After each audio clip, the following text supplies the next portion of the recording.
আমি পৃথিবীর মানুষের প্রতি লক্ষ্য করে দেখলাম, প্রত্যেকটা মানুষ নিজেকে আভিজাত্য মনে করে, প্রত্যেকটা মানুষ নিজেকে সম্মানিত মনে করে।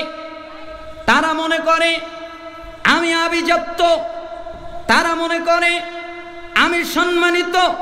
আরে আমার মতো সম্মানিত কেউ আছে? আমি তো এমপি, আমি তো নেতা, আমি তো মন্ত্রী, আমি তো বক্তা, আমি তো এটা, আমি তো সেটা, আমি তো কত কিছু। তার মানে নিজেকে নিজে দামি মনে করে। কিন্তু আপনি আমাকে শিখিয়েছেন, আল্লাহ তাআলা বলেছেন ইন্না আকরামাকুম ইনদাল্লাহি আতকাকুম, তোমাদের মধ্যে ওই ব্যক্তি সবচেয়ে আভিজাত্য, সবচেয়ে সম্মানিত যেই ব্যক্তি তাকওয়াবান। যে ব্যক্তি কিবান? তাকওয়াবান। তাকওয়া মানে সমস্ত পাপ থেকে সে বেঁচে চলে, পাপের কাছে যায় না, যথাসাধ্য চেষ্টা করে পাপ এড়িয়ে থাকে, পাপ থেকে বেঁচে চলে। এই লোক পাপের কাছে যায় না, তার মানে এ হলো তাকওয়াবান, এ হলো সম্মানিত, এ হলো মর্যাদাবান। তাই আমি এটা আমার উপরে ওয়াজিব করে নিয়েছি যে মর্যাদা যদি মর্যাদাবান হতেই হয়, তাহলে সম্মানিত যদি হতেই হয়, একমাত্র আল্লাহর কাছে সম্মানিত হব, আল্লাহর কাছে মর্যাদাবান হব। পৃথিবীর কারো কাছে আমার মর্যাদাবান হওয়ার দরকার নেই। আমি যদি আল্লাহর কাছে মর্যাদাবান হই, তাহলে আমি মর্যাদাবান, সম্মানিত। আর আল্লাহর কাছে যদি হতে না পারি, তাহলে আমি মর্যাদাবান নাই। হে আমার সম্মানিত শিক্ষক, 5, আমি সৃষ্টিজীবীর প্রতি লক্ষ্য করে দেখলাম, একজন আর একজনকে অভিশাপ দেয়, একজন আর একজনের প্রতি দোষারোপ করে, আর এগুলো সব হয়ে যায় হিংসার কারণে। আপনি আমাকে বলেছেন, আল্লাহ তাআলা শিখিয়েছেন, আমি প্রত্যেককে তার রিজিক বন্টন করে দিয়েছি। এই আয়াতের প্রতি আমার বিশ্বাস আছে, তাই আমি কারো প্রতি অভিশাপ দেই না, কারো প্রতি দোষারোপ করি না। কেন? আমি জানি আমার রিজিক আমি খাবো, আমারটা কেউ খাবে না।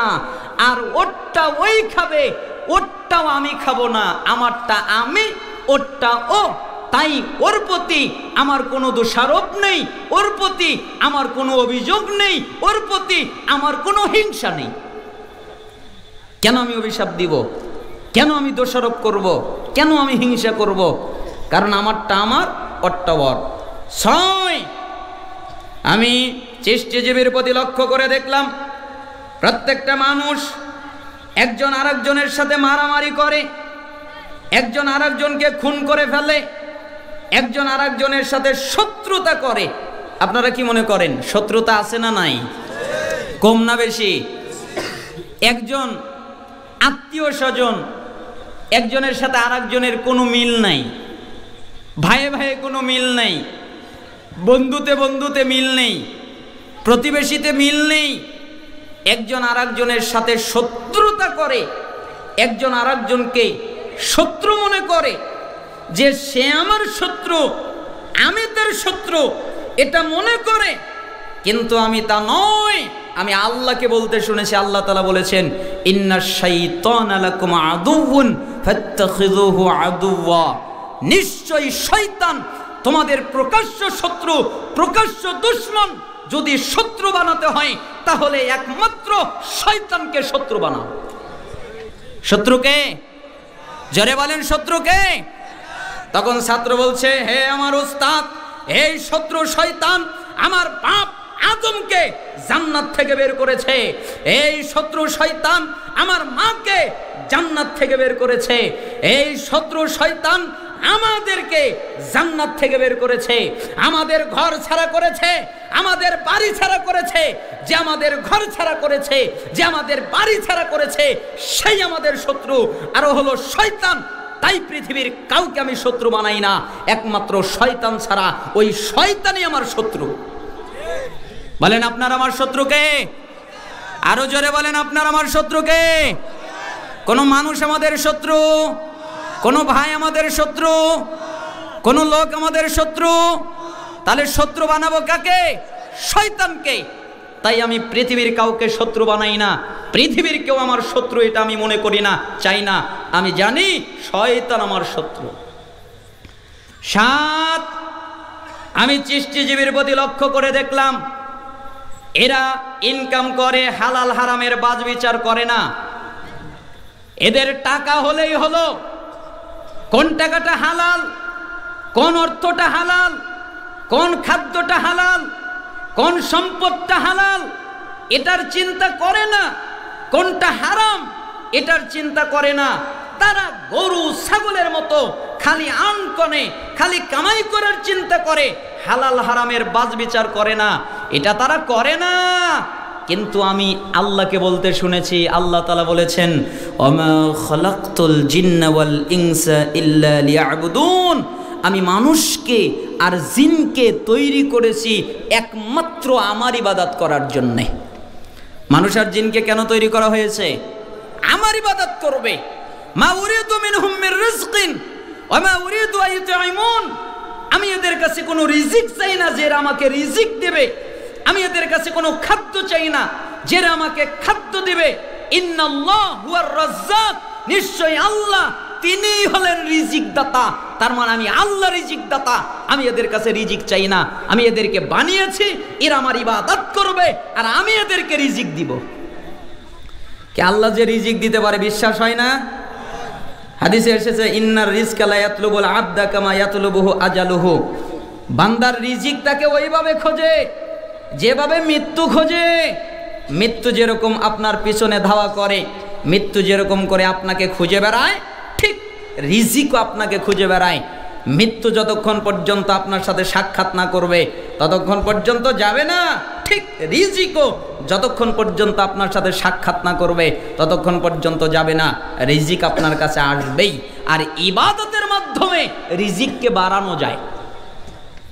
ইবনে মাজাহ 4107 নম্বর হাদিস, আবু হুরায়রা রাদিয়াল্লাহু আনহু তিনি বলেন, হাদিসটা হাদিসে কুদসি, রাসূল সাল্লাল্লাহু আলাইহি ওয়াসাল্লাম বলেন, আল্লাহ তাআলা বলেন, ইয়া ইবনে আদম, হে আদম সন্তান, হে পৃথিবীর আদম সন্তান, তোমরা শোনো, তাফাররাক লি ইবাদাতি আমলা সাদরাকা গিনান ওয়াসুদ্দ ফাকরাক, তোমরা আমার ইবাদত করো, তোমরা আমার দাসত্ব করো, তোমরা একমাত্র আমার বন্দেগী করো, তাহলে আমি তোমাদের অন্তরের পেরেশানি দূর করে দিব, তোমাদের অন্তরে কোনো পেরেশানি থাকবে না, আর তোমাদের যত দরিদ্রতা আছে আমি আল্লাহ বন্ধ করে দিব।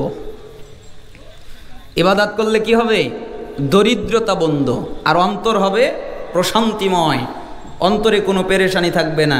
এবার উল্টা কথা, ওয়াইল্লাম তাফআল মালাতু সাদরাকা শুগলান ওয়ালাম আসুদ্দ ফাকরাক, আর যদি তোমরা আমার ইবাদত না করো, আমার দাসত্ব না করো, আমার বন্দেগী না করো, তাহলে আমি তোমাদের অন্তরে পেরেশানি দিয়ে যুক্ত করে দিব, আর তোমাদের দরিদ্রতা আমি আল্লাহ দূর করব না। তার মানে আমার ইবাদত করবে, দরিদ্রতা দূর, আর আমার ইবাদত করবে না, দরিদ্রতা দিয়ে তোমাদেরকে ডুবিয়ে রাখবো। ইবনে মাজাহ 4107 নম্বর হাদিস। তাই ওই ছাত্র বলছেন, ওস্তাদ, তাই আমি ইনকাম করার সময় কোনটা হালাল এটা বেচে ইনকাম করি, কোনটা হারাম এটা বেচে ইনকাম করি, আর হালালের মধ্যেই আমি সন্তুষ্ট থাকি, এটা আপনিই আমায় শিখিয়েছেন।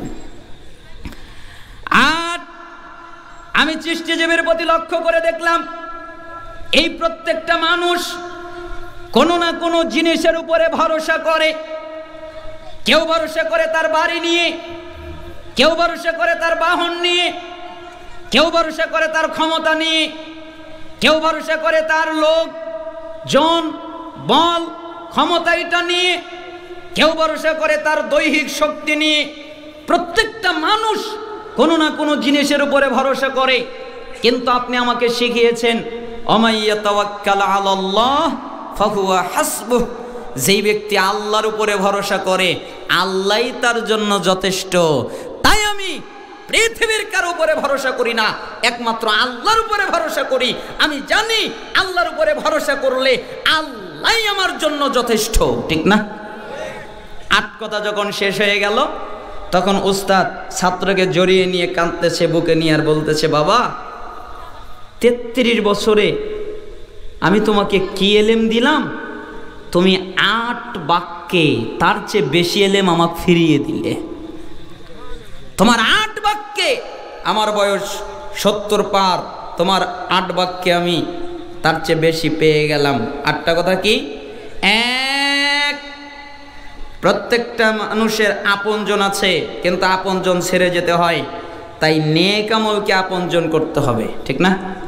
2, আল্লাহর সামনে দাঁড়াতে ভয় পেতে হবে, আর মন যা বলে তা করা যাবে না। 3, সবচেয়ে দামি জিনিস দামি জায়গায় রাখতে হবে, আর সেই জায়গাটা কোথায়? আল্লাহর কাছে। 4, আপনি যদি সম্মানিত হতে চান, মর্যাদাবান হতে চান, তাহলে আপনাকে তাকওয়া অবলম্বন করতে হবে, তার মানে সমস্ত হারাম থেকে বেঁচে চলার চেষ্টা করতে হবে। 5, কারো প্রতি অভিশাপ দেওয়া যাবে না, কারো প্রতি দোষারোপ করা যাবে না, কারোর সাথে হিংসা করা যাবে না। 6, কারোর সাথে শত্রুতা করা যাবে না, কারোর সাথে মারামারি করা যাবে না। একমাত্র আমাদের শত্রুকে, আরো জোরে বলেন, শত্রুকে? শয়তান। 7, রিজিক নিয়ে কখনো চিন্তা করা যাবে না।